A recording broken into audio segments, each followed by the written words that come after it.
Married. Family. How are we today? If you would please stand for the Pledge of Allegiance.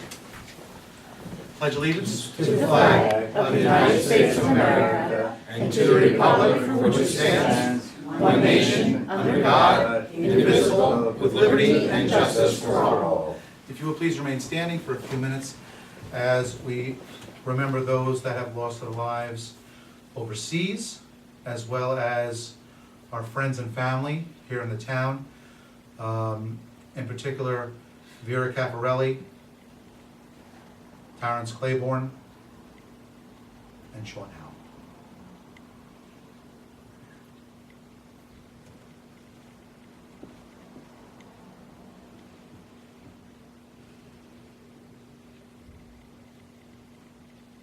Thank you.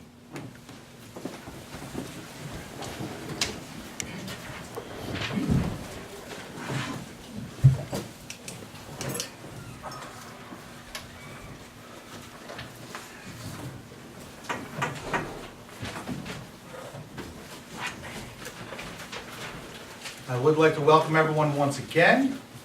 Before we get into the public hearing, I would like to welcome 3 of our young people that have come to join us tonight. Maria Pichetta, Dolly Vanzetta, and Josephina Frederico.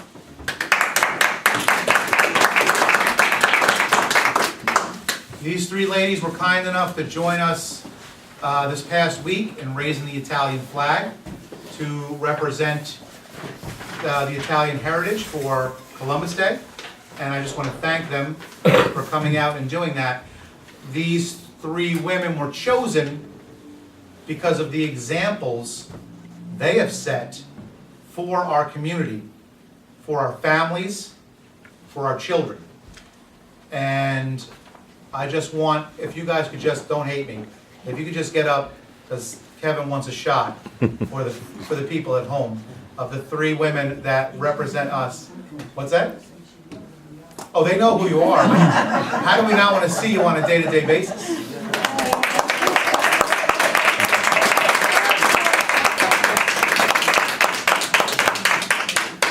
The bottom line for these 3 ladies, family. And that's what this community is known for. That's what people come back to Highland Falls for. And that's why I really appreciate their help in raising the Italian flag this past Columbus Day. Thank you so much.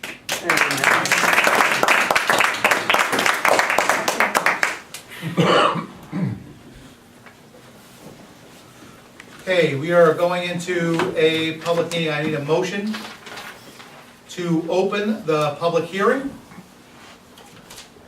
And we need to note the time that it is opened. Do I have a motion to open the public hearing for the Membership and Consolidation Board of Appeals, resolution to adopt the reduction in membership of the Consolidated Board of Appeals? I have a motion from Mr. Brown. I'll second the motion. I have a second from Jim. I would like to mention that the notice for this hearing was posted. If there are any questions on that, obviously you can ask, but it was posted properly. Now we're going to, do we have,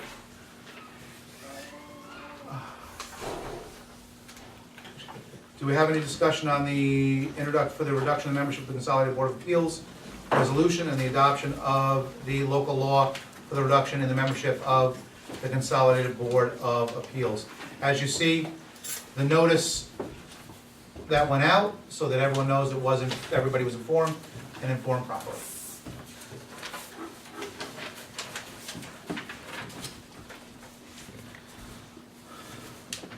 Be it enacted to the Board of Trustees of the Village of Highland Falls, County of Orange, State of New York, as follows. Section 1, subsection A, of 240-61, titled Organization, of Article 11, titled Board of Appeals, of Chapter 240, titled Zoning, of the Code of the Village of Highland Falls, is amended to read as follows. A, the Consolidated Board of Appeals shall consist of 5 members to be appointed and reappointed by the Town Board of the Town of Highlands and the Board of Trustees of the Village of Highland Falls in accordance with the provisions of the Intermunicipal Cooperation Agreement as may be amended. Section 2. Section 40-4 titled Membership, Term of Office, Appointments, Removal. Of Chapter 40 titled Zoning Board of Appeals of the Code of the Village of Highland Falls is amended by amending the first sentence of said 40-4 to read as follows. The number of members of the Consolidated Zoning Board of Appeals shall be as established and set forth in 240-61A of this code. Section 3, this local law shall take effect immediately upon filing with the Secretary of State.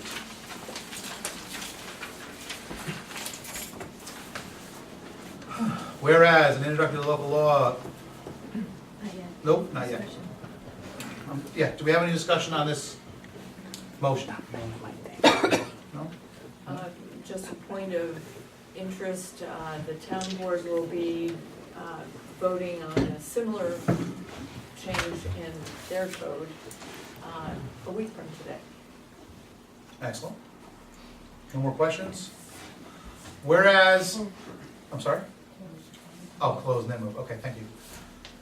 I'll make a motion to close. I need a motion to close. Second. Jim, Bob, all those in favor? I, Opposed? So move. I'd like to move on each one of these as we go, just so that it's right on the topic, we've already had the discussion. Whereas an introductory local law entitled Reduction in Membership of the Consolidated Board of Appeals was introduced before the Board of Trustees of the Village of Highland Falls on October 7, 2013, and upon notice duly published and posted, a hearing was held on October 21st, 2013, before the Board of Trustees. Whereas a public discussion was heard at such hearing concerning the merits and environmental significance of said introductory law, be it resolved that the adoption of the introductory local law entitled Reduction in Membership of the Consolidated Board of Appeals is a Type 2 action under seeker. Be it further resolved that the introductory local law entitled Reduction in Membership of the Consolidated Board of Appeals of the Village of Highland Falls be and hereby is adopted as local law 02-2013 of the Village of Highland Falls on October 21st, 2013. Roll call? I'll make Just a a motion. motion? No, you need a motion? I need a motion. I'll make Do I have a motion to accept the resolution? Make a motion to approve the resolution. I have a motion from Ginny, second, Mr. Brown. Roll call? Roll call. Trustee DeSalvo. Aye. Trustee Mallon. Aye. Trustee Brown. Aye. Trustee Murphy. I, Mayor Flynn. Aye. Motion carries.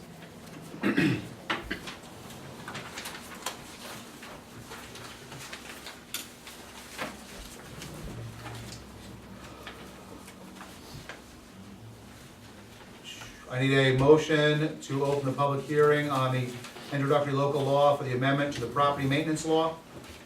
Do I have a motion? So moved. Mr. Salvo, Mr. Mellon. All those in favor? I, Opposed? Public hearing is now open. Again, the notice was given, it's right here on the form. It's out to the public in a timely fashion.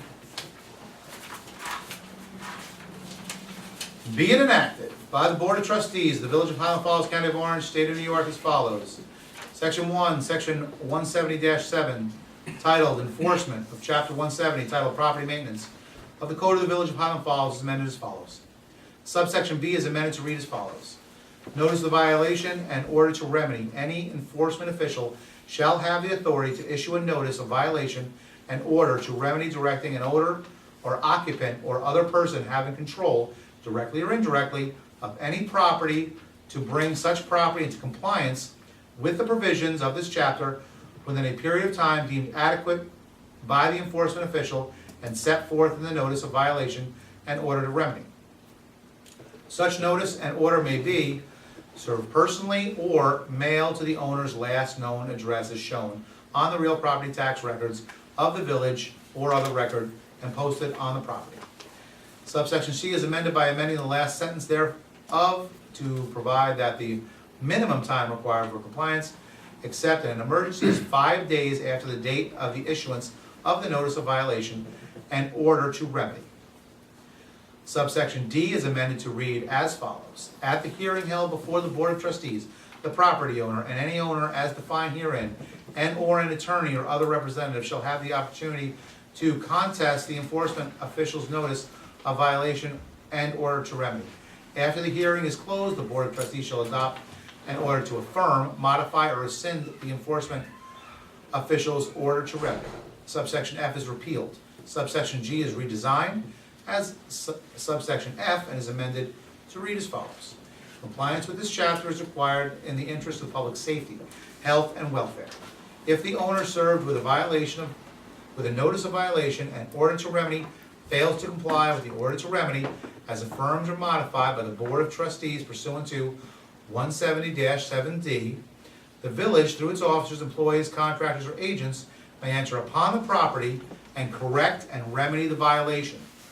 All costs incurred by the village, including the cost of correction and remedy and the cost of the proceeding, include but not limited to the reasonable attorney fees, plus any surcharge amount as established in 170-7G, shall be billed to the property owner. The village shall bill the property owner for said cost by mailing the bill to the owner's last known address as shown on the real property tax records of the village. If the property owner does not pay said cost within 30 days after the mailing of the date, then the amount of said cost, together with the interest charged at a rate of 9% per annum, shall be a lien on the property and shall be assessed against such property, and shall be levied and collected in the same manner as real property tax. The provisions of this subsection are in addition to, not in lieu of, the penalties set forth in 170-8. New subsection D is added as follows. Surcharges. In order to defray administrative costs, the following surcharge amounts shall be added to all bills charged pursuant to 170-7F. Lawn and yard maintenance, $75. Other property maintenance, 15% of the actual cost of the work performed, a $25 minimum. Subsection 1 is amended to read as follows. Remedies available. Enforcement of any order up to remedy by order of the Board of Trustees and enforcement of the order to remedy by the Justice Court are cumulative remedies and are not alternative remedies. The enforcement official and the village may pursue either or both of the remedies. In addition, nothing contained herein shall be construed to restrict the authority of the enforcement officer or the village to compel compliance with the chapter or abate a public nuisance by any other lawful process or provision of law. New subsection J is added to read as follows.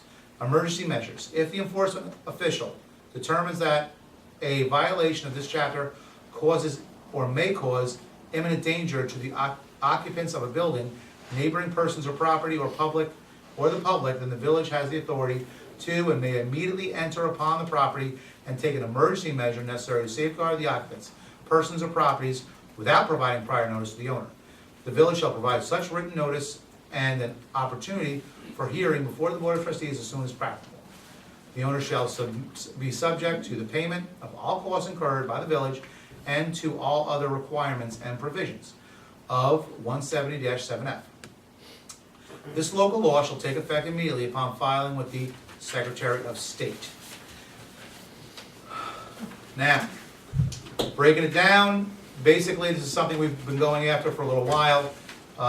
There was a different set on the books, but what this does is for those people that aren't taking care of their lawns or aren't taking care of their property in any way, it was taking a much longer time to remedy the situation.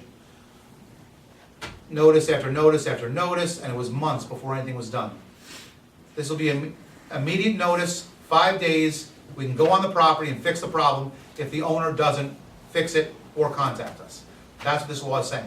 And I'm trying to put it out to the public as strong as I can, because we don't want to do that. We want you to take care of your own property, but we will not put up with people not taking care of their property when everyone else on the block pays taxes and is taking care of their property. You're the single person that does not take care of their property and makes it look horrible, makes the entire street look horrible.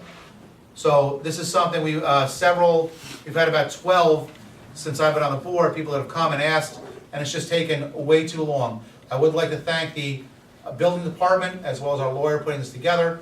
I think this is a very good local law that, as long as we enforce it properly, will hopefully cut down on a lot of the poor maintenance of properties in the village. Are there any discussion on this local law? Posting it, is that gonna be any different from, places they can just go up and notify by mail and post the property? Correct. Yeah, Put a sticker on the Yep. door saying Yep. you've been hereby served And that's it. that's it. Once we send the letter and post the door, 5 days start. The clock starts ticking after that. Yeah. Before, they didn't have the ability, they didn't post them, they just mailed them and tried to contact them. I think they had to serve somebody over 18 or something. Right, they were serving them in person, and even the contact itself was, because we couldn't contact them. We call and message, That's where- message. Never get a hold of some of these owners, ever. And so it went months without anything being done. So now, if you're in our town, if you're in our community, you've got to take care of your property. Any other questions? What about the absentee landowners? This is targeted for those people that do not take care of their property. I hope our absentee landlords take care of their property, because if not, we will, and they will be charged. And it also affects properties in foreclosure, because technically the bank is responsible. And without the surcharge, it might be easier for them to just let the village take care of the property. But now there's a little added incentive where it starts to cost real money. And we're not talking about just grass, we're talking about the maintenance of the entire property. If it's not up to code, we're going in. Because the people of the community shouldn't have to stand for it. So what are gonna be with this, Center Street, Center Street? Dealing by That's a perfect example. They will be notified, 5 days, we can fix the situation. It will cost us money up front, but that will be levied onto their taxes. We'll get all the money back plus the surcharge. My goal would be to roll the surcharges and the extra fees into an account so that no tax dollars are being spent to fix the property, just the money that we've collected on the penalties would be used to do that, yes. Now, your absentee landlord, as Mr. Brown was saying, we have all their addresses on record, like, Correct. right? And as it said as it's stated in the law, we're using the address that they get their taxes on, because if they're paying their taxes, they're getting the bill, that's how they can be contacted. Mayor Flynn, first of all, I'd like to applaud you and the board members for enacting this law, because living in the village and in the town all my life, I've seen a lot that's gone and it's taken way too long, and finally something seems like it's gonna get done. And you feel for the other homeowners in the area that have to put up with this. I just have one question: how will the work be awarded to who's gonna take care of the property? Like how would that be awarded after grass needs to be mowed or house needs to be painted or whatever the case is? How would that be? Some of the discussions that we've already had will go out to like we do most things, out to bid. Okay, So we would work with, I would prefer local companies, beautiful. but we will go out to bid, get the best price, and who would work with us. One of the things we had talked about, so that the village would not incur the cost, is trying to work with 1 or 2 companies that wouldn't mind defraying their end for several months till the money came in. There's a lot of different companies out there looking for work, so there's a good chance that we can find 2 or 3 companies not only giving us a very competitive bid, but also willing to defray their payment several months until that money already came in for the taxes. And again, this is where we don't have to move money around from one account to the other, and we don't have to use taxpayer dollars. Fantastic, great job. Anything else? All right. Do you need a motion? Close. Motion to close public hearing. I have a motion to close the public hearing. Do I have a second? Second. Second by Bob. Okay. Whereas an introductory local law entitled Amendment of the Property Maintenance Law was introduced before the Board of Trustees of the Village of Highland Falls on October 7, 2013, and upon notice duly published and posted, a hearing was held on October 21, 2013, before the Board of Trustees. And whereas public discussion was heard at such hearing concerning the merits and environmental significance of said introductory local law, Be resolved that the adoption of the introductory local law entitled Amendment to the Property Maintenance Law is a Type 2 action under seeker. Be it further resolved that the introductory local law entitled Amendment to the Property Maintenance Law of the Village of Highland Falls be and hereby is adopted as local law 03-2013 of the Village of Highland Falls on October 21st, 2013. Do I have a motion? You do. Charlie, seconded by Jimmy. Roll call. Roll call, trustee DeSalvo. Aye. Trustee Mallon. Aye. Trustee Brown. Aye. Trustee Murphy. Aye. Mayor Flynn. Aye. Motion carries. One more. This is, I need a motion to enter into public hearing for the introductory local law for the surcharge and interest charges for snow and ice removal. So moved. Jimmy, second. Mr. Brown, all those in favor? Aye. Okay. Again, the proper notice was given for this hearing.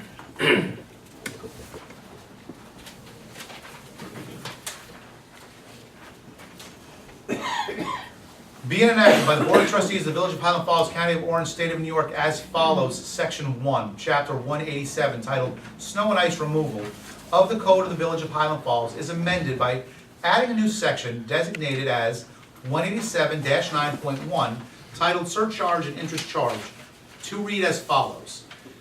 187-9.1 Surcharge and Interest Charge. In order to defray administrative costs, a surcharge amount of $25 for each time the village removes snow or ice from the sidewalk adjoining a property shall be added to the bill charged pursuant to 187-9. In addition, if said bill is not timely paid, the cost and amount assessed and levied against the property shall include an interest charge of 9% per annum. Section 2. The local law shall take effect immediately upon filing with the Secretary of State. It's a separate law specifically targeted at snow and ice removal. Again, there have been things on the books in the past. We are trying to clean things up and make them more clear so people understand what the situation is. Mainly what we're looking for here, a majority of people, as everyone knows, people are responsible for the area in front of their house to remove the snow and ice from the sidewalk. Most people are compliant, but not everybody. This local law will help us to bring everyone in compliance. It's not a law like the others, like parking tickets, like anything else. It's not a law to generate money for the community. It's a law so that we can help people into compliance. Once you get the 2 or 3 surcharges, you will shovel in front of your house. And that's what we're looking for. We're just looking for taking care of what you should be taking care of already. Is there any discussion on this law? How are we gonna have the elderly, some of them that's not able to get out and shovel their snow? I think that's an excellent question. I think this might even help us because we are going to be a little more diligent on those people that aren't shoveling to identify the elderly that need help, which I will address later in the mayor's report as far as people that can help us. Is it necessary? Do I need Maria out there shoveling her sidewalk every day? No, I do not, because I don't have the number quick enough to get to Bill Strobel. So, I would like to identify the elderly and those others that may need help and get them the help that's needed. If those properties are identified and we need a little more time because the people that are shoveling 5 different sections haven't gotten to it yet, again, it's not gonna be something where at 4 o'clock, 2 hours after the snowstorm, these 6 properties are not done, charge them. Obviously, every person is going to be handled individually, and understanding that each one of us have, whether they're elderly, whether they're disabled, whether they both work, and no one's home, snowstorms ends at 4 o'clock, they're out all day till 8 o'clock, okay, those 4 hours, that's an understanding, and that's something where they will communicate that to the board. But 2 days later, when the same 2 feet is sitting on the sidewalk, that's unacceptable. And that's where, if it is someone that needs assistance, we'll get them the assistance. Any other questions, any other comments? The head of our planning board did have a comment at the last meeting. He asked about those sections of sidewalk that aren't sidewalk, where there's grass, say up on Mountain Avenue, where going up on the right side, the majority of that is not sidewalk, but it is in front of people's houses. Are they responsible for that? That's gonna be something that will have to be determined. It's not an area, like there are areas you can't walk on, but they're in front of people's houses, are they responsible for clearing that area? Whether this local law is passed or the laws already on the books are there, that needs to be determined. So that's something for the building inspector, and if there was a grievance, they will come to the board, and obviously we would hear that and take that into consideration. Any other questions? Mayor, Yes. one more quick thing. Along with that, I know there's senior citizens that will need help and stuff. When we were kids, we used to go around and knock on doors and ask people if they needed their driveway shoveled, and people would, let the kids do it. Is there a way to have like a list going or something, maybe, of people that do need help? That we could connect the local kids or the youth in our community to somehow, direct them towards these people, and rather than everybody going knocking on doors, and maybe we have some kind of. JVOC program or something. Well, that's actually what we just talked about, that we're hoping this will help us generate that list, keep it current, and not just for snow. There is a list right now to wait, for wake-up calls for those individuals that want it, just to make sure they're okay. They live alone, and we want to make sure they're okay. So there are several lists that are already available, but yes, we want to generate that list of those that need help. Right. And in the mayor's report, I'm going to address an area of help, a large area of help that we've just been opened up to. Mhm. Thank you very much. Okay, thank you. Anyone else? Okay. Motion to close, thank you. Trustee Murphy, do I have a second? Second, trustee Mellon. All those in favor? So moved. Whereas an introductory local law entitled Surcharge and Interest Charge for Snow and Ice Removal was introduced before the Board of Trustees of the Village of Highland Falls on October 7, 2013, and upon notice duly published and posted, a hearing was held on October 21st, 2013, before the Board of Trustees. And whereas public discussion was heard at such hearing concerning the merits and environmental significance of said introductory local law, be it resolved that the adoption of the introductory local law entitled Surcharge and Interest Charge for Snow and Ice Removal is a Type 2 action under seeker. Be it further resolved that the introductory local law entitled Surcharge and Interest Charge for the Snow and Ice Removal of the Village of Highland Falls be and hereby is adopted as local law 04-2013 of the Village of Highland Falls on October 21st, 2013. Do I have a motion to accept the local law? So moved. Mr. Brown, do I have a second? Second. Second, Charlie. Roll call. Roll call, trustee DeSalvo. Aye. Trustee Mellon. Aye. Trustee Brown. Trustee Murphy. Aye. Mayor Flynn. Aye. Motion carries.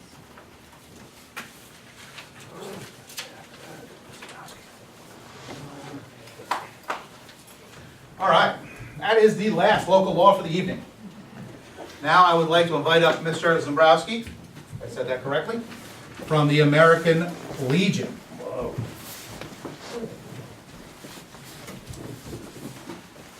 Last week, the I Donate people came and they donated 2 checks to the village. One that we're utilizing to start the fund for the Knights of Columbus Senior Center. That was $500. And then we had another $250 that we want to donate to the American Legion. Again, we've mentioned the American Legion several times here at the village. Phenomenal organization. They do several of the events for us here in town, including but not limited to the flag burning, Veterans Day, Memorial Day. They're involved in so many activities.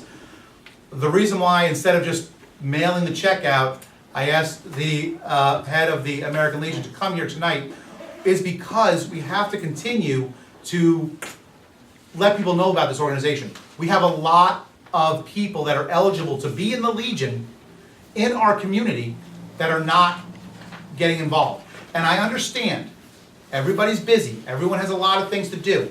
But when you have a structure like this, a national organization, a few hours a month goes a long way. If we had a large American Legion unit here in our town, a lot more could be accomplished.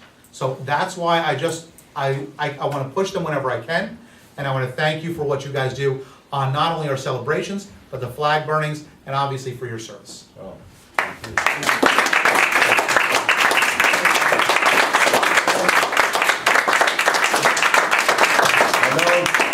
I put a letter in the mail this morning for you, and it involves our thing November 11th, Veterans Day at the firehouse. Be the same program. Yes, we are looking for veterans in the area to join the American Legion. A lot of them give the excuse that they like to drink and stuff. Doesn't matter to me if you like to drink. We don't drink down there.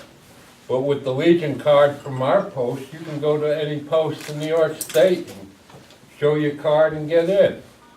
So we're not worried about that. We're just trying to generate and get people interested in the American Legion.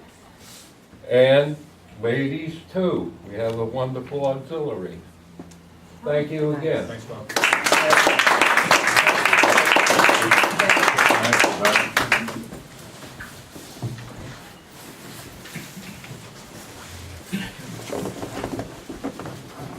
Very quick while we're on the topic.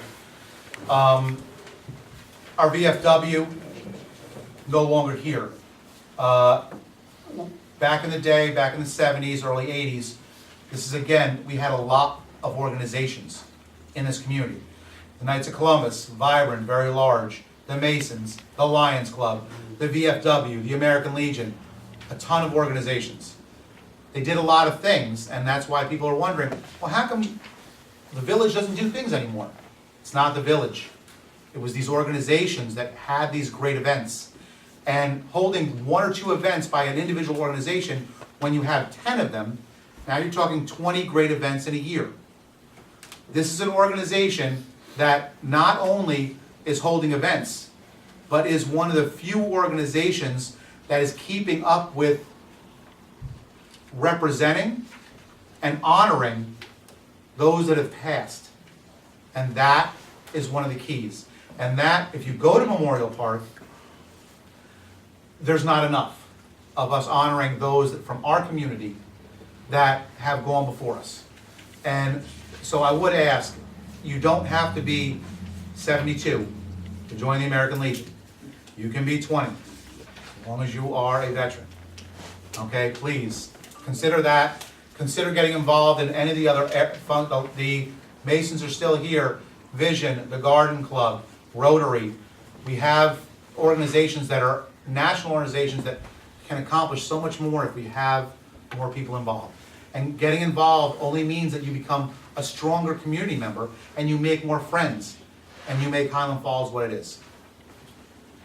All right, moving on to our liaison and department head reports. Did you have the wastewater treatment report? Yes, I do. You want to go with that? I can do that.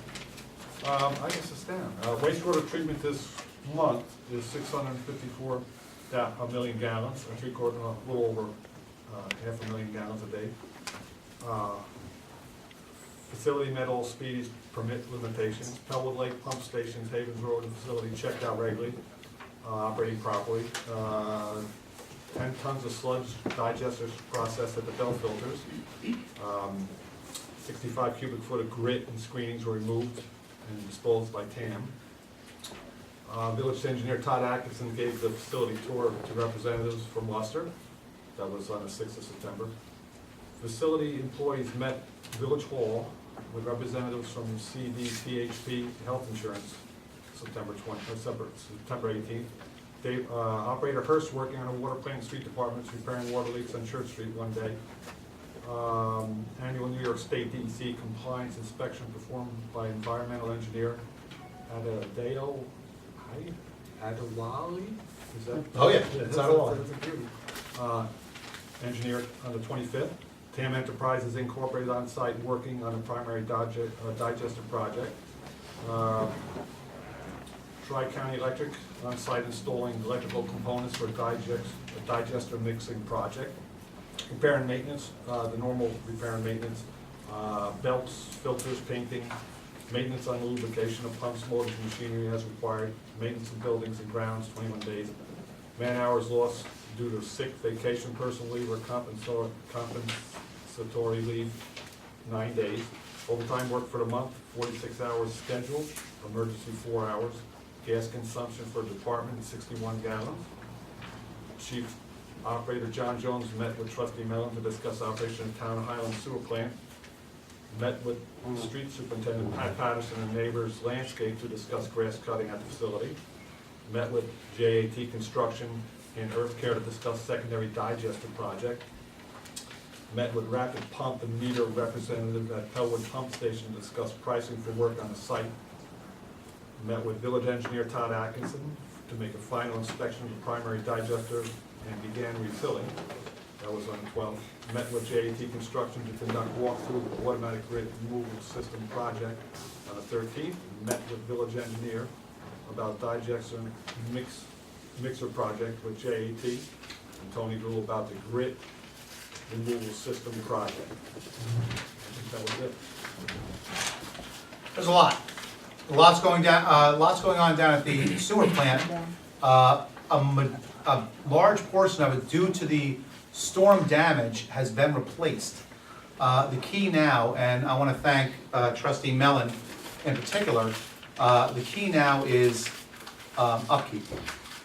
There are some areas that over the 20 years weren't as kept up, and which is why they had to continually be replaced. Now we're going to have a much more aggressive maintenance program so that the money that we're spending right now to fix the sewer plant, we lengthen it out instead of 10, 15 years, 20, 25 years, hopefully, before something new has to come in.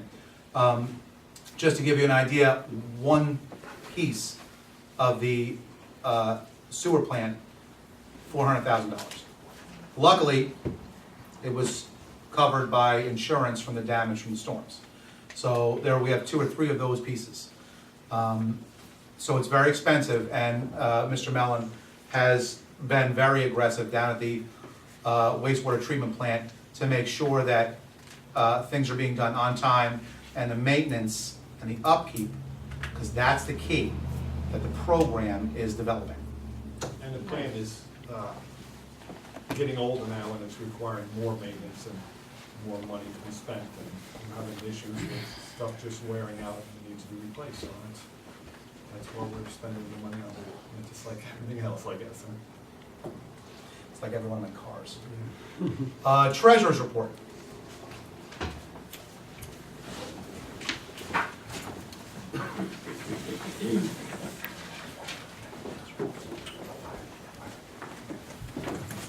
Good evening, Mayor Trustees. I emailed all the board members a copy of the topics for today, and I did add just a couple minor things, just I'm going to amplify. First, auditors. I spoke with Mr. Trainer from Nugent and Hauser last week. Had a good conversation with him. We figured on the 18th of November to start our audit preparation.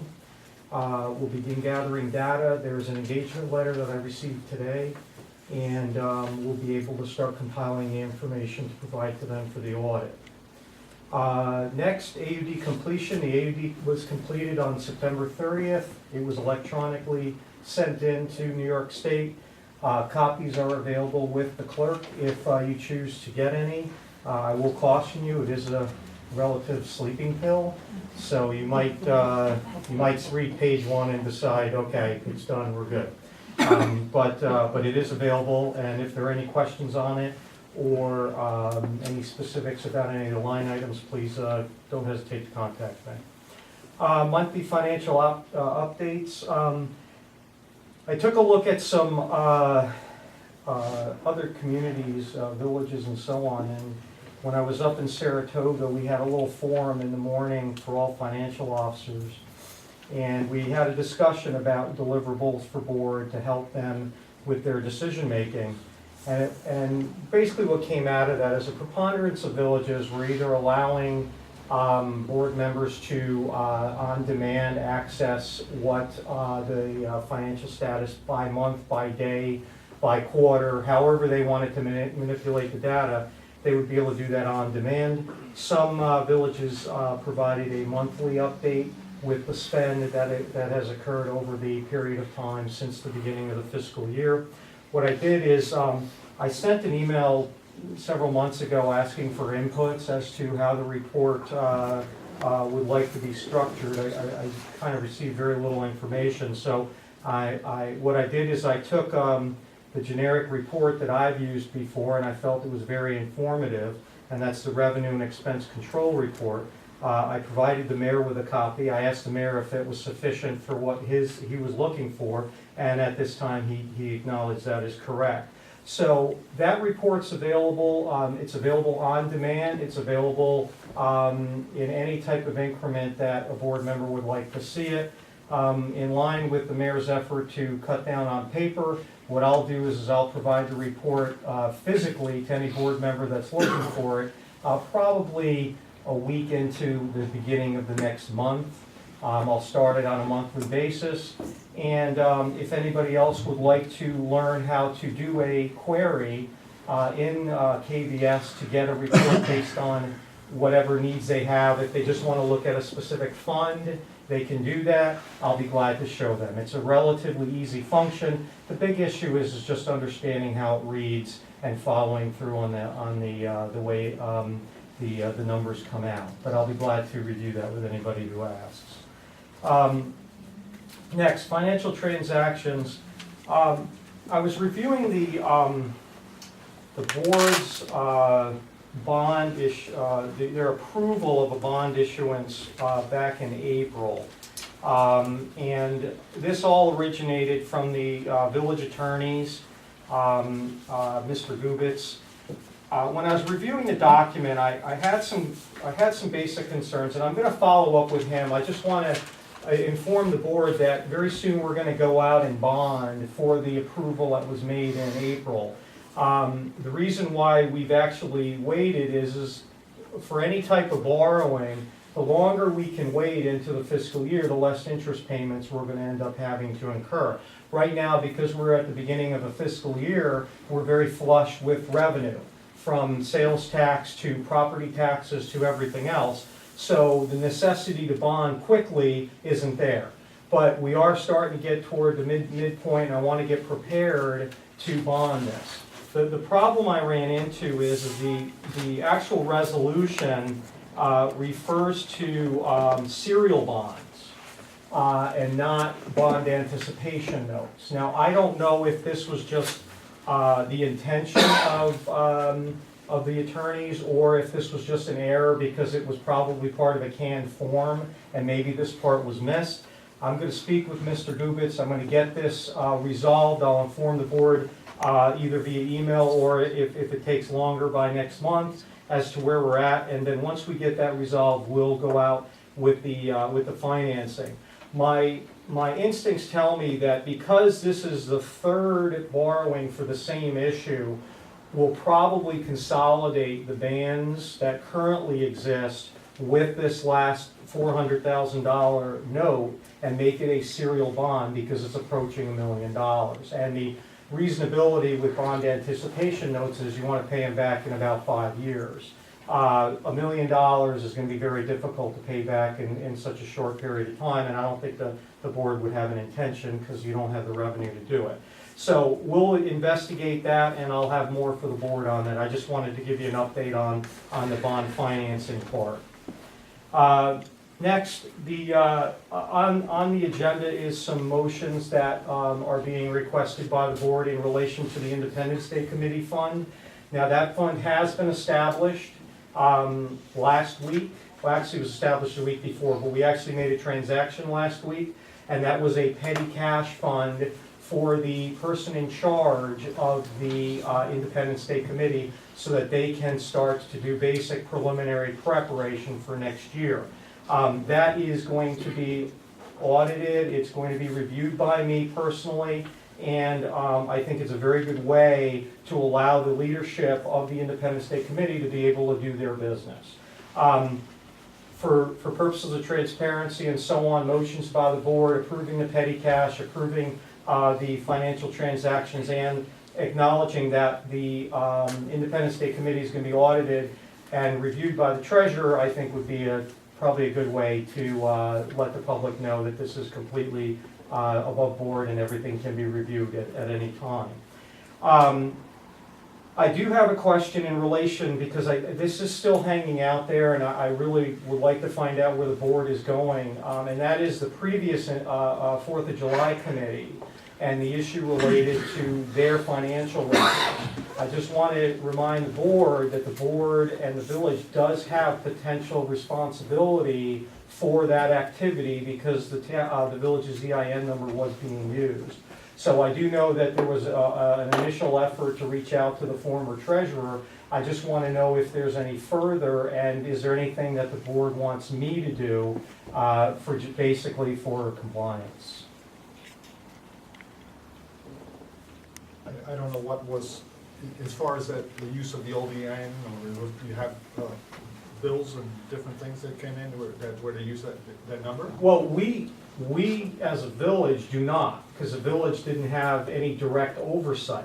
But the village's EIN number was being used, and essentially the village has an obligation financially. But I mean, do we know what extent it is as far as? It wasn't, to my knowledge, it wasn't so much, there were things purchased, not knowing whether to use the EIN for that. It was more for when donations came in, that they were that the donator was looking for a tax write-off. And he didn't get it? He did. He did. Because they used the village's EIN number. Write-off, okay. That's why it's our liability to us, and we're talking about $25,000 to $30,000 a year. So it's not like a couple $100. Okay. And all we're looking for is accountability. That's it. To make sure that the books were done properly and that the money is where it's supposed to be. And now that we are putting the money through the village and it's being audited, now it is a legitimate tax Correct. deduction. Correct, absolutely, because there's a record of all the transactions, and it's foilable, and obviously, we have to do it customarily the way all financial transactions are supposed to be done. Again, the reason for the petty cash is not to burden the staff downstairs, that every transaction, somebody has to come in and request For $20. a check being written for X, Y, and Z. This way, Ms. Lennon can keep a log of everything, almost a banker sheet of all of her transactions. And when she gets low, she has a receipt, she'll turn those receipts in with that log, and then she'll be recharged as far as her petty cash. This way, it takes a lot of the transactions down as far as the village staff. And that's kind of the goal with it. And that record will also include donors if. Well, the petty cash piece won't, the actual transactions with that account will. So all donors essentially will be reported because those transactions are deposits into the bank. Okay? If in fact it was like 25,000, what are the tax implications if the deductions would come back on that amount of money? Well, the tax implications for the depositor or the donor Right. only comes up if they're audited. Okay, if they're audited and they say, I made a contribution and this is tax deductible, and then the IRS wants proof of the fact that it's a tax deductible contribution and the organization is allowed to do that, that the filer would have to produce that evidence. And the problem is that it was not properly set up. So the IRS could negate that contribution because the deduction wasn't with a not-for-profit properly established. Now, is it likely? Well, it's as likely if you get audited. So if you're audited and you have a write-off for a contribution, and you can't produce evidence that it was a legitimate not-for-profit under the guidelines of the IRS, then technically they could tell you that that's not a valid deduction, and that would essentially come off your bottom line number if you owe money. Okay? Again, I'm not saying it's going to happen. I'm just curious. I'm just saying as a person who's making a contribution and you're under the impression that it's fully tax deductible, it's a little unsettling if you're not absolutely sure that that's the case. And in this case, it appears that's what it is. I think it impacts people who've donated $250 or more, because they would be the ones who would have to produce a letter. Correct. There's one individual actually that had made a contribution, a large contribution, over a couple $1,000s, that it was returned to them, and now they've reissued that contribution to this, so in a lot of ways, they're fine. But there is that potential. And look, as far as the transparency part of this, ultimately, any donations and so on, if it's under the auspices of the village has a responsibility to account for it. And it's unclear as to whether or not these records are even detailed in a way that they would allow deductibility, because nobody's seen them. And that's really, my whole thing is if the village wants that to be reviewed, then those documents would need to be provided. If the village wants to just say, look, let's move on, because it's probably somewhat pointless to do that, although I probably disagree with that comment, but I do think that just openly, the village should probably, the board should make a decision on how they want to handle that, because it's out there. It's still hanging out there. Okay? All right, lastly, I just wanted to follow up on the bills and claims, and again, I've noticed that the spend has seemed to be, and I don't have direct experience, I asked some of the questions of the village staff and the village clerk as to just transactional spend, and it's actually seems to be favorable. I just want to highlight that this month there was almost $180,000 in accounts payable, and 50% of that, approximately, it might be a little bit more, came from FEMA funds. So it's actually not tax dollars, but FEMA money in response to some of the disasters payments that we received. So the real net to the taxpayer bill and claim is around $80,000 to $90,000. So that's been trending pretty well. Again, I don't want to say that it's, wow, we're way under budget or whatever. All I'm saying is just looking at our spend over the last several months, we seem to be trending well, and that's great to see. But, it's going to take a little bit more data to see if that's going to hold, or maybe we have a big expense coming down the road and it's just not hit yet. Okay? Any questions for me? Any other questions? I just want to, this is what I was looking for when I appointed Ed as treasurer. More aggressive, going after things, looking into more things, and I want to thank you because this is what we need. We need to get deeper into all the old records.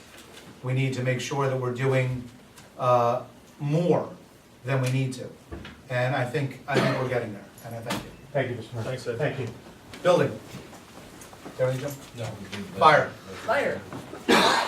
As a segue from the mayor's comments about great organizations doing events and making contributions to the community, I wanted to point out that the fire company has installed a new digital sign on Mountain Avenue in front of the firehouse. And in addition to providing time and weather information and suggesting to people that volunteers are always welcome, that sign is a tremendously powerful way of promoting events, one of which is the pancake breakfast coming up early next month. Our own Pat Patterson, in his capacity as a volunteer firefighter, was instrumental in getting that sign erected. The fairly new auxiliary raised thousands of dollars to help pay for it, so no taxpayer money was involved. And then, in addition to the pancake breakfast, also, I think the reason that our fire chief isn't here today is that he's been out all day with fire prevention instruction and other activities. And as a final note, the fire company participated in the Fall Foliage Festival, and the ambulance corps should be congratulated on putting that together. I think it was almost a record number, or close to the record, of vendors. It seemed to be highly enjoyed by everybody, and it was just a great community event, and it did bring people from out of town in. So the more events we can publicize on that fire department sign, the better. Excellent. Good job, Charlie. Public comment on agenda items only. Any public comment on agenda items? No. Okay. Mayor's report. We have a few things mentioning, Charlie had mentioned the Fall Foliage Festival.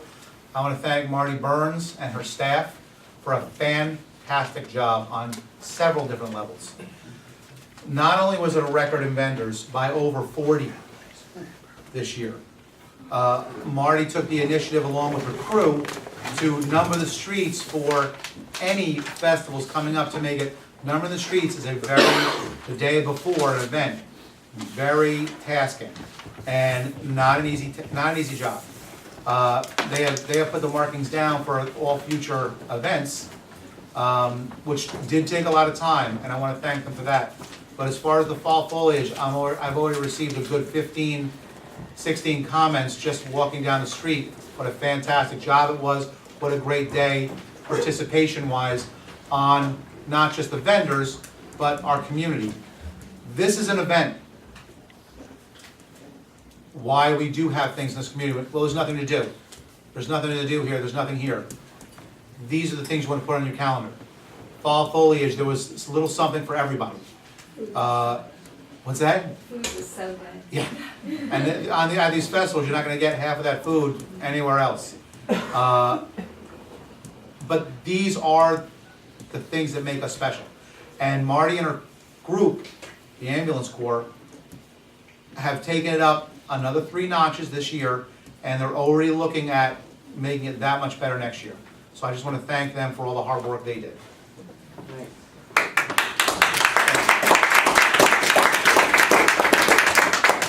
Same weekend, a weekend full of events. The homecoming parade went off last night.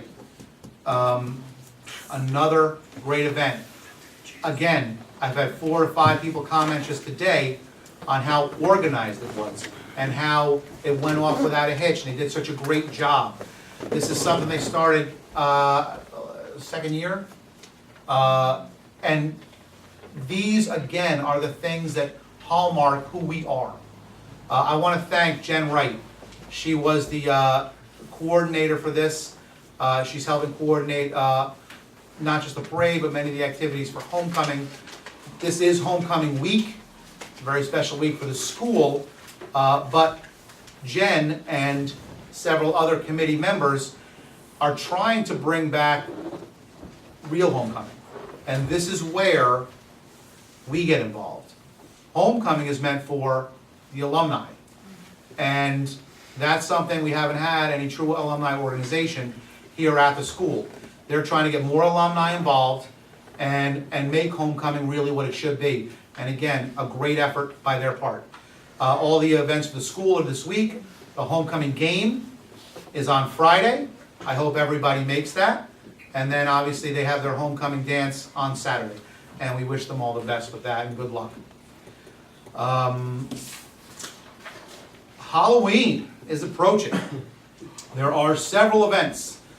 On the 27th, and I hope I have this correct, the Fort Montgomery Fire Department has their Halloween parade. And party at the Fort Montgomery Firehouse. You can check information with Mary Jane, because she's got it all in the paper. The day before, on the 26th, is the Halloween parade at Sacred Heart. The community Halloween parade at Sacred Heart has been going on for years. Even though the school itself is not operating under Sacred Heart, the group has continued. The group that has taken over the education portion of Sacred Heart has taken over the Halloween festivities. They had a great turnout last year. They're looking for even better turnout this year, and that is Saturday the 26th. October 31st, Halloween, is the Halloween parade. The Halloween parade has grown over the last several years. Very excited for this year. We have a few new things. A few new community members got involved. We're finishing the parade off. Instead of going from Sacred Heart to Memorial Park, we're going from Memorial Park to Lot 2, where there will be a trunk and treat.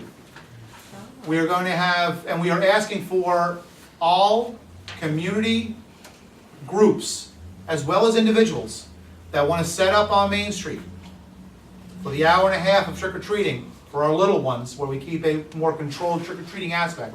That will still be 3:30 to 5 along Main Street.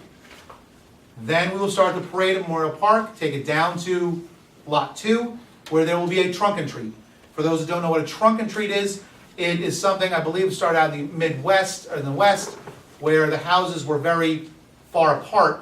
So rather than having kids walking half mile to each house, a neighborhood would pick an area, and they would all park their cars in a big circle, open their trunks up, and that's where they would give the treats out. They would have the treats there. So it'd actually basically be a trick-or-treating party in an area. Several people that have experienced trunk and treats have asked, can we do one? Why not? So that's going to be, at the end of the parade, a trunk and treat. We're inviting any people in the community that want to be part of that. You need to be at Lot 2 by 5:30 at the latest to be actually part of the trunk and treat. You obviously can participate throughout the whole time that we're there. Normally, when we start at 5 o'clock, the parade and festivities are done by 6 in the lot. So 6:30, we're good, and we go home. Again, I'd like to thank the Holy Angels of the Hudson Valley for coordinating not just the Saturday night event, but also the same people with the Children's Animal Network are the ones that run the parade and the trunk and treat. We are coming up on November and Thanksgiving. We'll be very brief. The Children's Animal Network is also continuing the food drive in November. Their new goal, last year we were able to do the entire town. Their new goal is to expand to Cornwall and Monroe, but having those communities do theirs same day, same time, and their 5-year goal is all of Orange County. So we'll see if it happens. I wish the Children's Animal Network the best on that, on their food drive. What we are looking for is, again, a group that came along a couple of years ago out of nowhere, Debbie Crow, wanting to see more for her athletes, more than just the time on the court. Came out, approached me and approached several other people in the community. What can we do charity-wise in our community so these kids understand? And that's a perfect thing for the Children's Animal Network, because that's what we do, is giving the youth the opportunity to make a difference in their community. So Debbie Crow, along with her athletes, and Father Jack, along with the youth group at the church, have taken this food drive to another level. And I want to thank them, but we are looking for more community members. We're looking to make it that much easier. So if there are any groups or individuals that want to join in the annual food drive, you can contact the Children's Animal Network at 446-2020. Coming back to Frank's, yes. The thing, Holy Angels party is Friday night, not Saturday. Correct. And that's why Mary Jane runs the paper. She's good, she's got it all.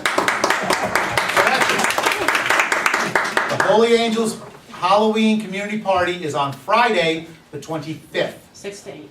6 to 8. Thank you very much. You're welcome. Coming back to Frank's point about what do we do about people that may need help shoveling? What do we do? Well, we had a couple people come last meeting, introduce themselves. They are already involved. The Main Street Revitalization Group and Quality of Life, I met with them this morning. They've already got those two gentlemen already working on 1 or 2 projects on Main Street.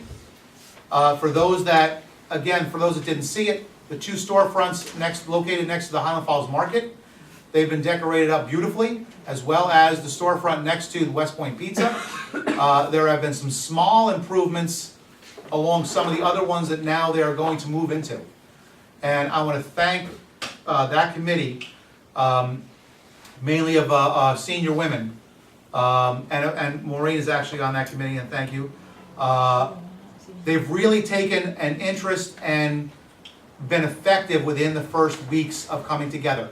We've got room on the committee, and there's different groups within the committee, and they're also working with Vision, but they're taking on several different projects.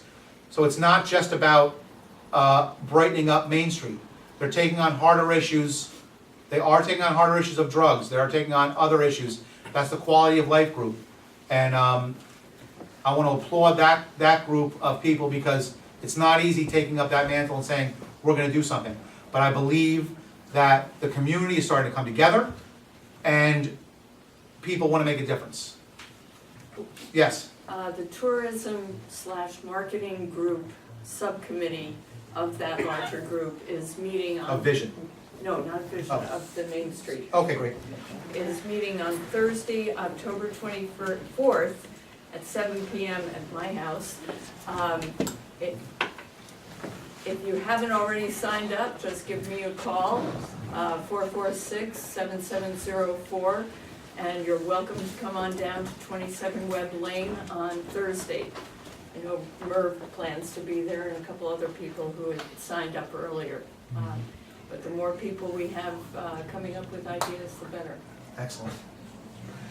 Now, to the point of who is going to shovel that snow. Well, we have several people that have already volunteered, but we received a phone call a few days ago from Chaplain on West Point, who is in charge of a large number of cadets. They have decided to take the village on as their service project. So year-round now, we will have access to a group of cadets that have decided to assist the village in any way possible. 2 people, 10 people, 100 people, depending on what we need. I want to thank the chaplain for the phone call. We've already got a list working, but this is one of the ways that I'm looking to assist people. Obviously, there's certain times where this group is available and is not available, but this is a snowball. You know, the 2 guys that were here last week, the chaplain, I was approached by 3 other people that have no idea. They're like, how do we get involved? Well, we'll take your name and number. We are creating a list of volunteers. And what we're going to start doing is encouraging them to get involved with standing committees. Vision, Main Street Revitalization, Quality of Life. These committees that meet on a monthly basis, that's how you make a difference. If you only have an hour, give an hour. If you have 10 hours, give 10. The feeling, what you get out of it, 10 times whatever you put into it, and it's a beautiful thing. But I want to thank the chaplain for the phone call. We're looking forward to having a lot more cadets participating in our community.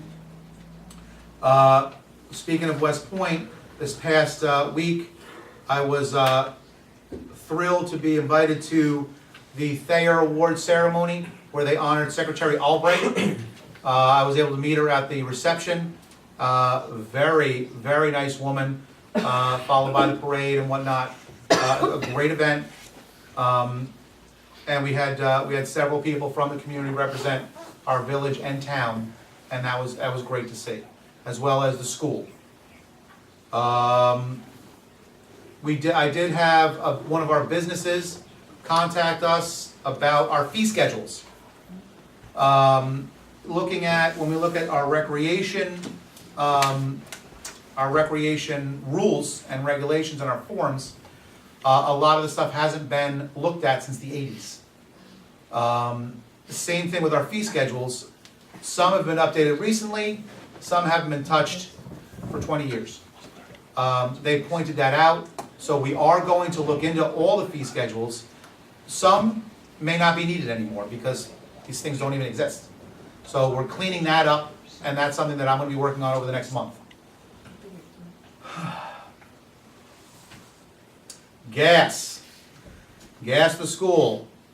Board member Kutsaratus brought up at our last meeting, gas to school. I am setting up a meeting with Central Hudson to talk about not only gas to the school, but on its way to the school, on Deora, Satterley, and hopefully moving down into Fort Montgomery. At least to give the option to people. We know the difference between gas and oil these days, and that's why so many people are switching over.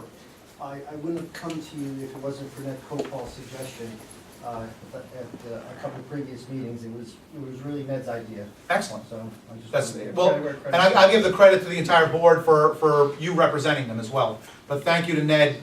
He's always looking out for the nickels and dimes. There's no question about that. And that is what it is.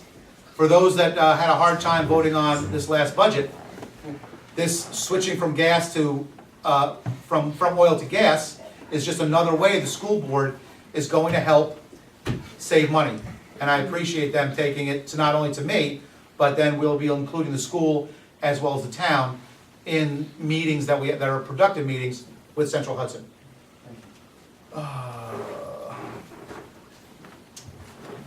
With just two more things.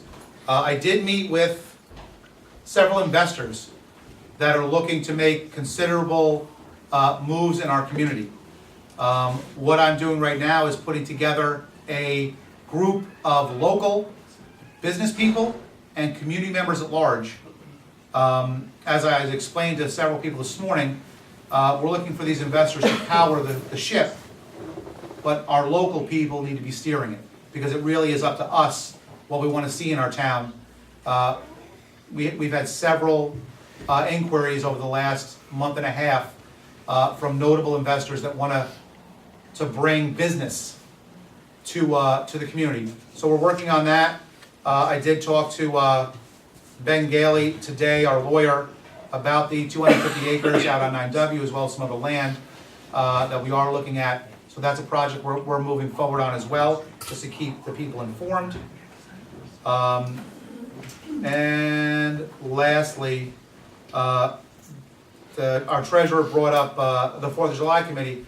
I just want to thank Navy Federal Credit Union. Unfortunately, because no donations were taken for last year's celebration, and this is why they need to be taken as often as possible, Navy Federal had, I believe, $1,000 slated for the donation. No donation was taken, so they didn't give the $1,000. But the problem being, not just was $1,000 given, but when we went back to Navy Federal to ask for a donation this year, because it wasn't taken last year, they didn't put it in their budget. So now that's another year. Now they did pull together $250, and they said, we'll do whatever we can, and they joined the committee, which is great. So I want to applaud Navy Federal for making a positive step. Also, Neighbors Landscaping started our fund off with $2,500, which is great. And then Jill Lennon, who is the head of the Independence Day Committee, got another $3,000 from the company that she works for. So within two donations, we're at $5,500 plus. And that's what she's gearing more toward. We're looking to get away from taxpayer dollars and more corporate. And more corporate sponsorship, doing even more than we had planned. She's got 3 more corporates that she's going after right now, possibly for another $8,000. So the normal cap, which is between $25,000 and $30,000 for the celebration, she's approaching. They are having a fundraiser in the beginning of December. I'll have that information for you at the next meeting. That will be a craft fair at Sacred Heart. It's the annual craft fair. They had it twice, and not last year, but this year they're trying to bring it back. It should be a great event, and we'll give you that information as it comes. Okay. Moving on. Discussion. Everyone has seen the correspondence letter from Catherine David Mannion, reps the utility bill?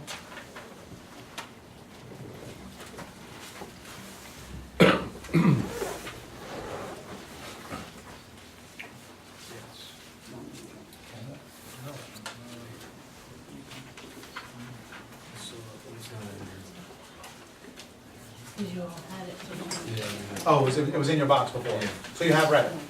Are there, I just wanted to discuss this because Here's the copy of if someone needs to look it over, because we do need to move on this, but we don't need to move on it today. But I did want to discuss it. It's my understanding that the bills are being received to the person that is paying the bills. And though the person living in the house is having difficulty, the person receiving the bills, that process never stopped, to my knowledge, correct? So though I feel for the issue that they're having, the bills were received in a timely fashion by our clerks. So if you guys are prepared to move on this tonight, if you want a little more time to look into this, you're more than welcome. We can move on to the next meeting. I think they need you to make a decision tonight because of the time on this. Okay, Charlie? Well, the explanation was, quote, a delay by the US Post Office. You know, that could be an excuse by anyone. I'm sympathetic, but I don't see how we can exempt this taxpayer from a penalty and not exempt anyone else who's misplaced a bill. In fact, my neighborhood, we exchange mail all the time, so it would be very easy for me to say, oh, I never got my tax bill. But Right. that isn't a legitimate excuse, in my view. And it sets a precedence, Right. you know, which is, if it works here, I mean, and it may be a valid reason for being late, but once you open that door, it's, everybody is late, and you gotta give it to one, you give it to everybody, so, I'm ready to move on it also. Jim? Gina, do we need to do anything? I mean, if it's, He's looking for an answer. right, but if we just say the bill is as it stands, then Right. that would be we don't need to make a motion to vote on it. No, that's why it's under discussion. Yeah. I wanted to get the board's feedback. He's looking for a board answer, so that should be a motion, board decision, his reply, what you want to reply to. Mr. Brown? Give me another update on that. An update on the letter? What are we talking about as far as fines? There was a lot.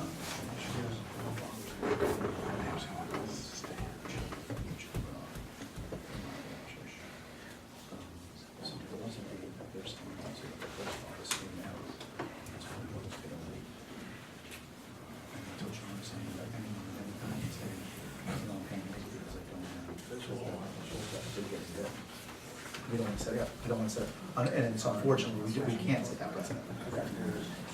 Right.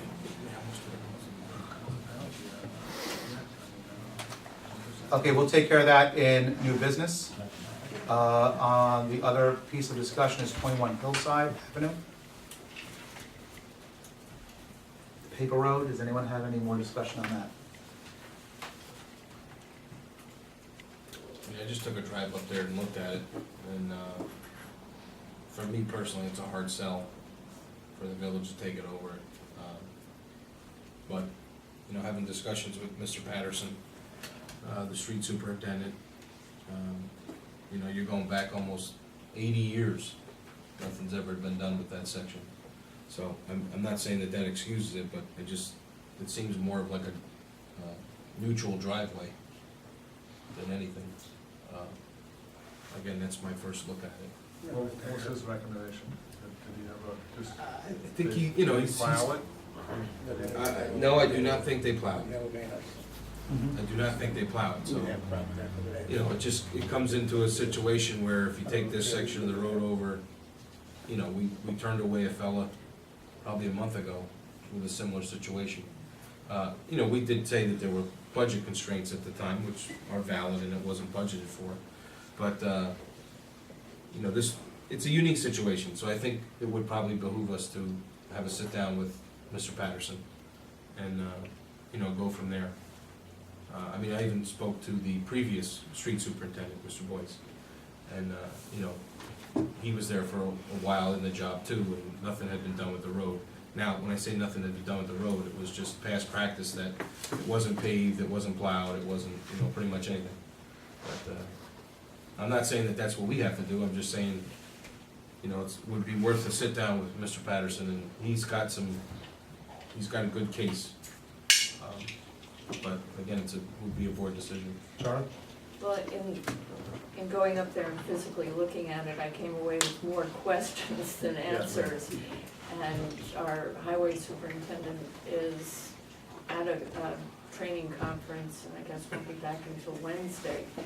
So I don't think we're in a position to garner the answers until he returns.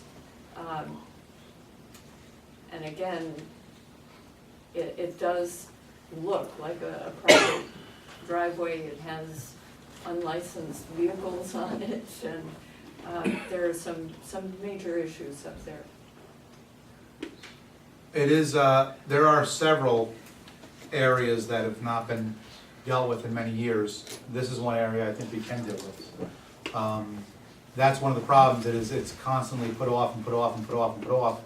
And one of the reasons why sometimes it's not dealt with is because the same owner is there for 40 years.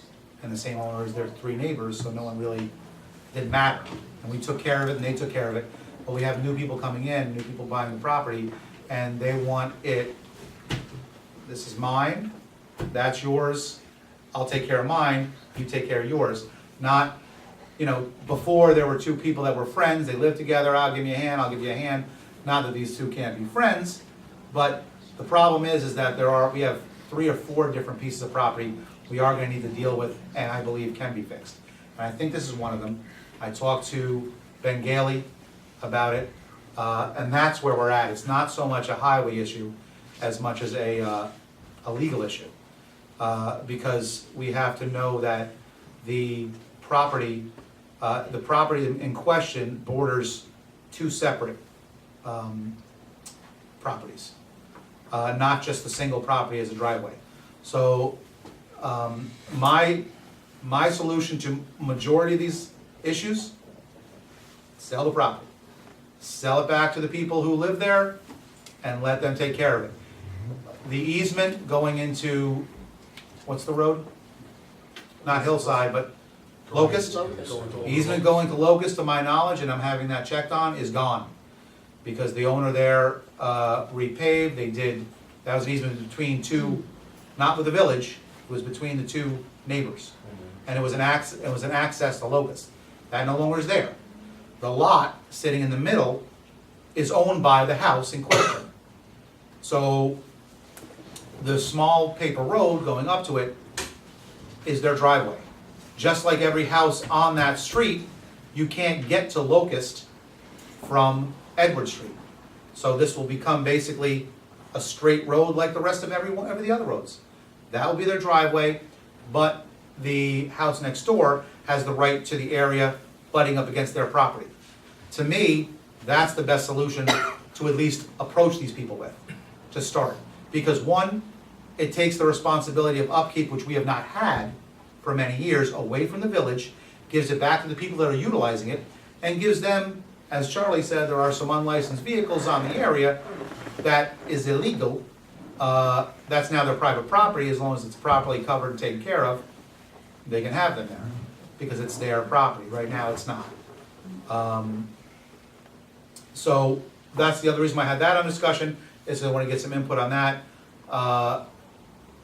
The next step, I believe, is as far as Ben Gailey is telling me, is to approach the 2 homeowners, see if they are willing to take the piece of property for themselves, figure out where the lines will be drawn. and that will be dealt with John Hager, our building inspector. Okay. Similar situation on Mearns, with a parking situation, which we are taking care of as well. Again, I had a discussion with Ben Gailey about that, and I think we have a very good solution to that. I believe all parties will be agreeable. I would like to put out to all department heads, as well as the board and everyone else, that Ben Gailey is getting called too many times by everybody, and that costs money. So department heads are not to call our lawyer without letting me know, because I may have already taken care of the situation, and I don't want 6 phone calls and him getting a new deck. Okay? I would ask that the board do the same. Just inform me if they're going to call Ben Gailey, because again, if I already took care of the situation, the repetitiveness is only costing us money. You are more than welcome to call Ben Gailey, but again, I would like to know that it's happening so that I can let you know, he already answered that question, this was the answer, now we don't have to pay him any more money. Because he actually did mention that he talked to several people on one topic, at different times. And I was surprised, because lawyers don't usually do that, let you know that, we're making too much money. But, that's it for discussion. We have no old business. Charlie? Just a tip to our department heads and all other board members. Very often you can get great information from the Department of State for free. So either going online and requesting information or picking up a phone and calling, that might be a viable alternative to talking to our attorney. What was that site again? The New York State Department of State Local Government Services. For those people that are looking to get involved, even if it's just for one topic, whether it's for themselves or something for the village, these are things that we need to get more into. Contacting the outside agencies, because all our lawyer is going to do is contact that site, and it will cost us. Can you repeat that? It's the New York State Department of State, the Division for Local Government Services. Thank you. And a lot of people may not know that, for those that haven't been to the Highland Falls site, there is a ton of information on the Highland Falls website, highlandfallsny.org. Somebody asked me about codes this morning and kind of gave me well, it'd be nice if it was online. It is. It's a beautiful thing. There is a ton of information online. So if you are looking for something specific about our community, you can go to the website. What I'm asking is, if you don't find what you're looking for, call us so that we can put it on, because there may be 10 other people that are also looking for it. So a lot of information is on there, but a lot more could be put on. We're not going to put everything on, because we don't have that kind of time. But if you have questions, I would like to put on any information of those people that have questions, because those will be questions that will be asked multiple times. And I would also suggest to the board, if you need legal advice too, is call NICOMCO. We're members. Exactly. And that's totally free, and they're, the town uses a similar agency, and they give great advice, so that's why I usually call. And that's what I would prefer, is that we use the free advice. Could I make a suggestion that we get our master plan on the website? That is a great suggestion, thank you. That is a fantastic, and that's something that people may not be aware of. We do have a master plan. And by putting it on the website and making it available, again, we have a lot of great people in this community that could add to that master plan, that may have suggestions, may have contacts, may have, why are we doing this? But because you don't know anything about the master plan, you can't help. So again, the more information we make available to the public, the more informed you are, but also the more of a participant you can be about our solutions. Moving on to new business. Can I get a motion to approve minutes as written, regular meeting, October 7, 2013? So moved. Second. All those in favor? Opposed? Establish petty cash fund. Can I get a motion to establish petty cash fund for the Independence Day Committee? Moved by Mr. Brown. Do we need to send them out, or Pat. Yes. I think it's $400 they want. Okay. At at the August 19th meeting, the village board approved, what? Just the motion. The motion. Authorize the establishment of $400 petty cash fund for the Independence Day Committee and authorize the village treasurer to administer the account. Do I have a motion? So moved. Mr. Trustee DeSalvo, Mr. Brown seconds it, because you firsted it, actually. All those in favor? Aye. Aye. Opposed? So moved. I need a motion to authorize the mayor to sign an engagement letter with Nugent Haussler, PC Audit, for the fiscal year ended May 31st, 2013, at the cost not to exceed $20,250. So moved. Second. I have a motion by Charlie, seconded by Jimmy. All those in favor? Aye. Opposed? Resignation, retirement. Part-time police officer Leon Jones, effective October 12th, 2013. I'm going to need a motion to accept with regret the retirement resignation of Officer Leon Jones. Make a motion to regret that we accept the resignation of Mr. Leon Jones. Motion by Mr. Brown, second. I'll second the motion with also adding that I want to thank him for his years of service with the village PD. Fantastic officer, we wish him the best. All those in favor? Aye. Opposed? So moved.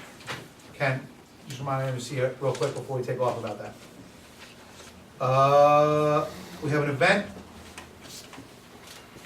It is the Halloween parade and trunk or treat, mentioned earlier, by the Children's Animal Network. The insurance will follow. I would like to get a motion. Oh, it is there, okay, it's not my bad, it's not here. I thought it was. Okay, you got it? No, It is right here. Okay, that's right. Maybe That's fine. That's right, she did. Gina actually took care of it, so we misplaced things. Yeah. I'm telling you right now. I didn't realize. Best clerk on the planet. She's the best. I make that. I have a motion by Bob, I'll second. I have a second by Charlie, and I have an apology to Gina. All those in favor? Aye. Thanks. Opposed? So moved. I need a motion to accept the bills and claims for the fiscal year 13-14 of $177,981.34. Do I have a motion? Motion to accept the bills and claims. I'll second the motion. I have a second. Are there any questions about the bills and claims? All those in favor? Aye. I have an abstention by trustee Mellon. All those opposed? Yeah. So moved. Public comment.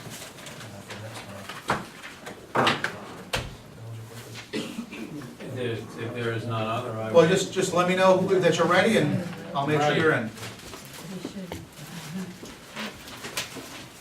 My name is Joe Miller. Oh, I'm sorry, Joe. If you would stand up by the flag, face the camera, because we can hear you fine, but the people at home won't be able to if you don't face the camera. My name is Joe Miller, I live in Fort Montgomery, and I'm here to inquire as to whether or not you're aware that there is favoritism in this community, the village. The reason I bring this up, I was receiving from some bill from a project in the town, which would not necessarily affect the village. However, as the material was being brought to my home, the supervisor and the superintendent of highways, Mr. Scicciarini, informed the drivers. They asked them where the fill was going. When they were told where the fill was going, they were told all fill is to go to the graveyard. Okay, they called me and said I can bring no more fill to you. Shortly thereafter, fill was continued to go to other locations. I crossed the street from the bar owned by the supervisor. He continued to get fill. And then I noticed that there was some fill being brought up to a location in the village. It's next to the Pointer Echo Motel. This property is owned by a group led by a James Tilo. So I asked the contractor why they were being permitted to bring fill to this location. The response was, there is a state easement that needs to be leveled as per contract. I couldn't find that state easement, so I've come to the village to inquire as to whether there is one on that property.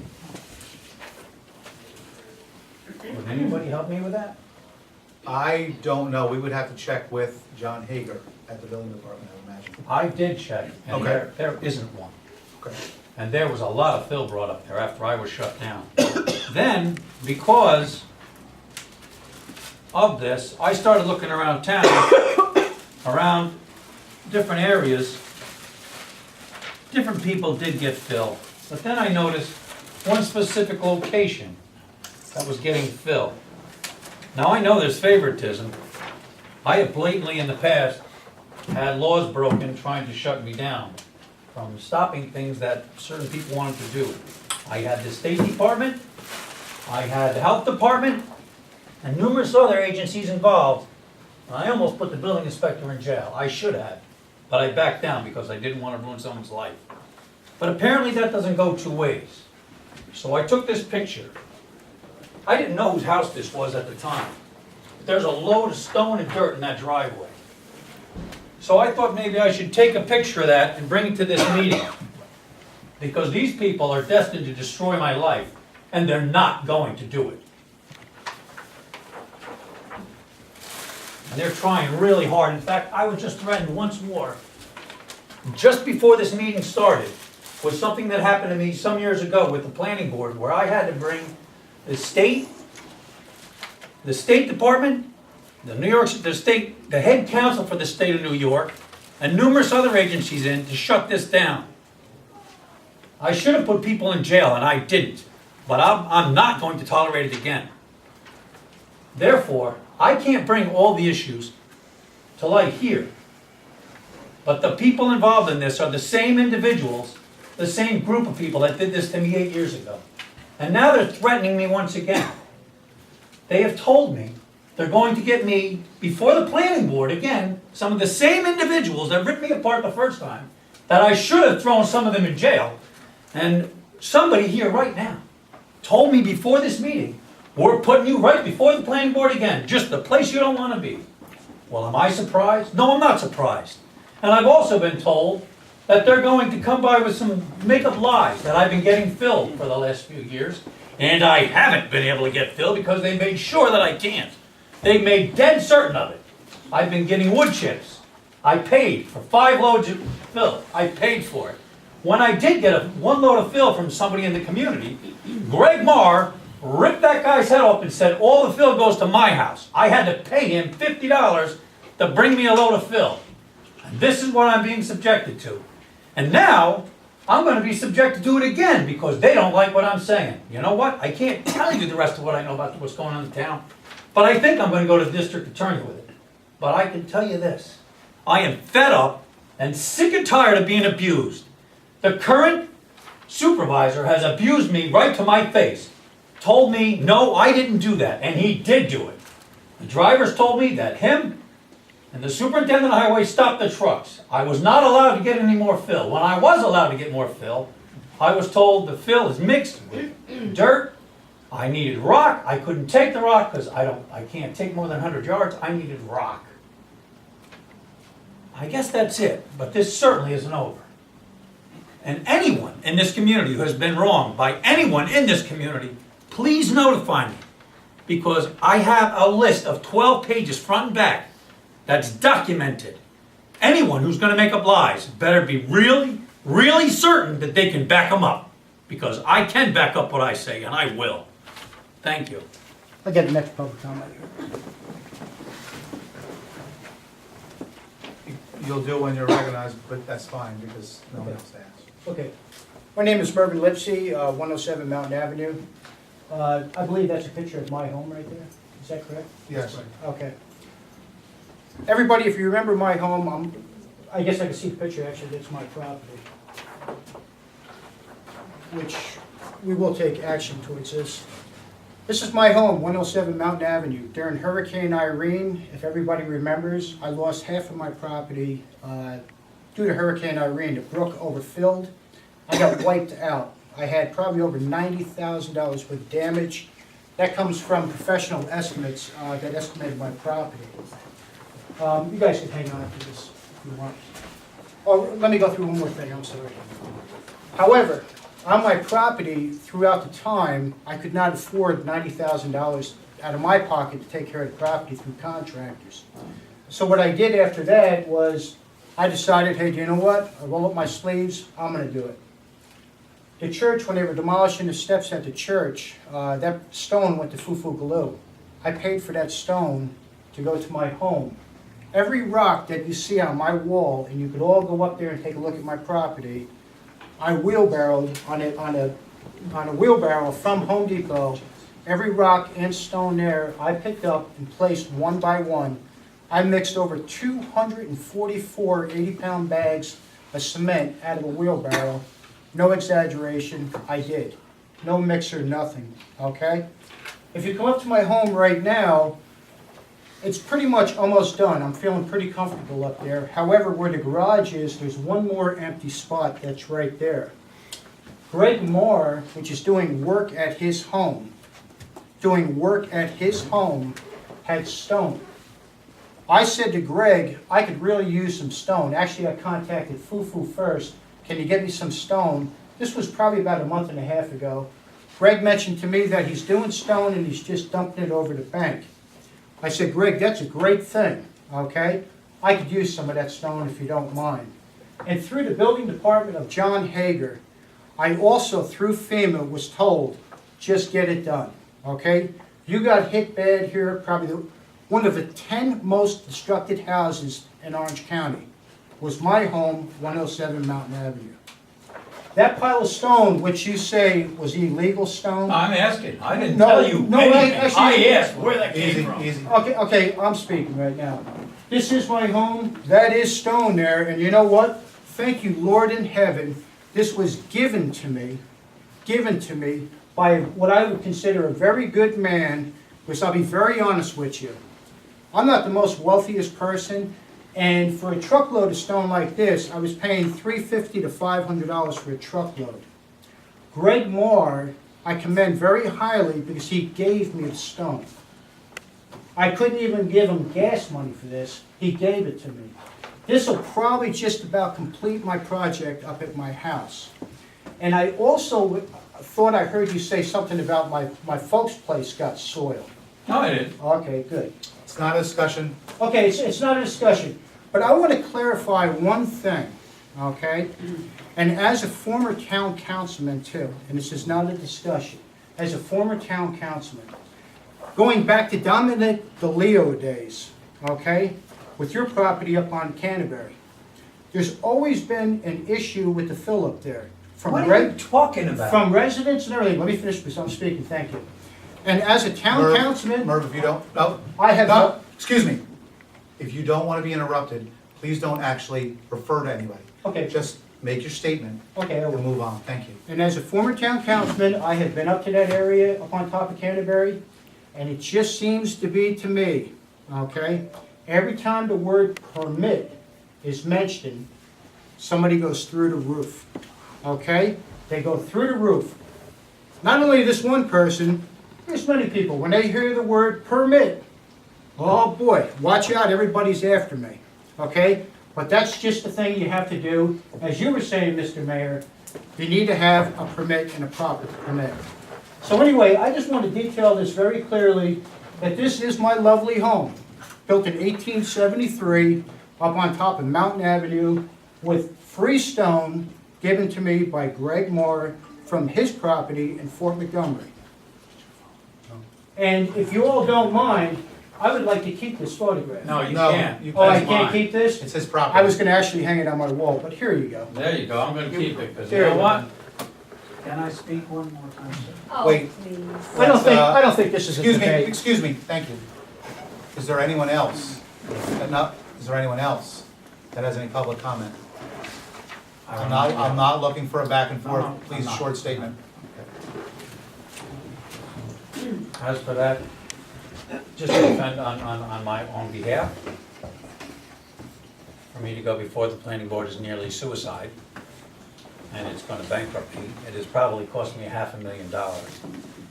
And for Greg Marr to take dirt from his property, that's pretty good, because when I tried to get it, he chased the guy down and screamed at him and insisted that he get all the fill. So, yes, I do agree that it's probably very likely you might have got that from Greg. Nobody else could have any. I know I couldn't, because he shut them right down. But there's more things I could say, which I'm not gonna say in the village, because it doesn't concern the village. But I've caught people stealing in this town and whatnot, and it was all covered up, and that's not gonna go away. But, thank you. Is there any other public comment? Frank?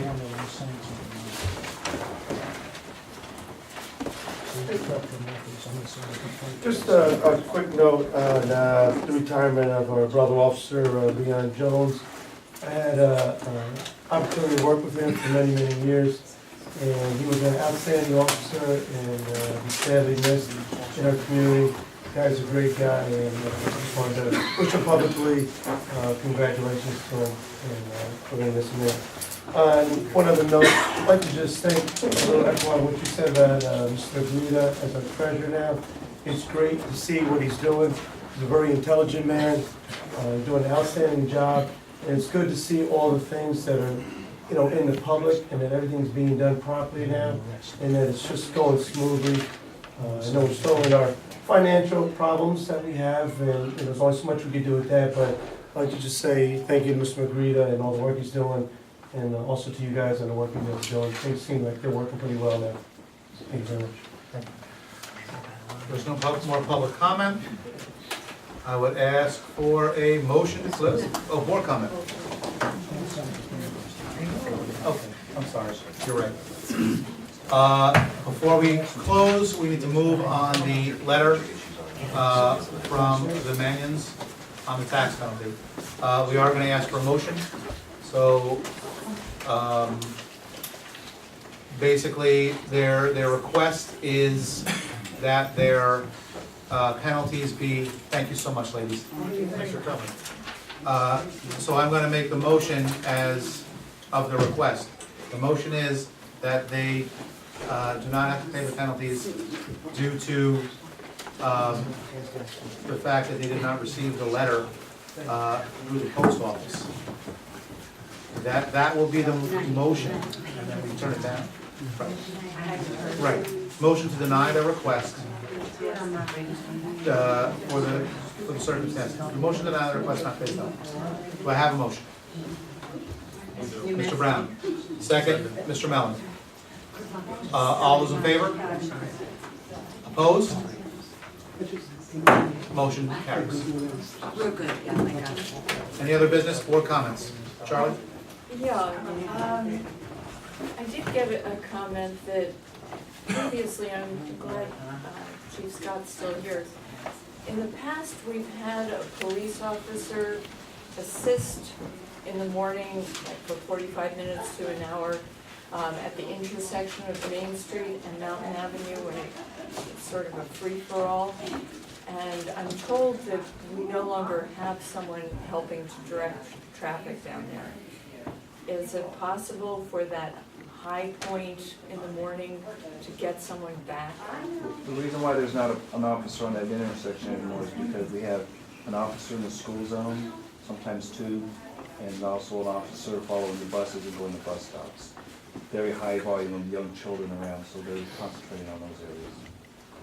Just kind of prioritizing. I understand that can get a little busy, but our priorities are with the children right now.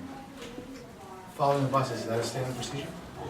There's actually, the state does an operation, it's called Operation Safe Fight, where police follow the buses to look for vehicles that pass stop signs when the school buses are stopped. Okay, I think it's important, we'll revisit it. But I realize the resources are thin. Any other, I'm sorry, Charlie, please. No, I agree with Charlie, because sometimes I have traffic coming from the school all the way to the corner, and it's quite a mess with about 10, 15 minutes first in the morning. And it also can be hazardous, because it is an area where kids. Well, actually, when the traffic's hardly moving, it's actually safer for Well, the children, because there's a okay. lot of pedestrian children walking in the morning. I would recommend to people, if you're having a problem at that specific time, maybe leave a little earlier in the morning or change your travel patterns. Now we have two people at the school because we don't have a crossing guard there? No. Sometimes one is just designated just to be there as a presence, and then the other one's shooting radar.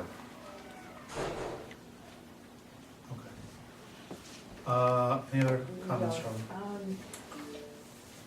Well, we had a small fire this morning on Center Street, and it was noted that while we got Orange and Rockland to move a utility pole out of the road, and they did that, put up a new pole with wires on it, but the old pole apparently is still there because it's got other utilities like phone and cable.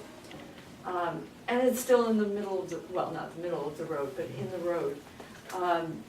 Is there a procedure that we need to take to request of Time Warner and Verizon or whoever?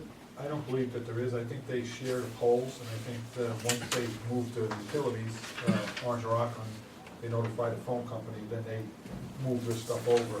Right. Hopefully in a timely fashion, but it never is, especially when they're, sometimes I've seen them sit there 2, 3, 4 years before they move things over. Maybe call to the telephone company and Time Warner would expedite that. There's a bunch of stuff on the poles, so it never happens fast. Right. There's two of them there. Yeah. O&R is the one that mainly takes care of the poles, I believe. Yeah. So what we'll do is we'll contact O&R and have them take care of it. Get them in,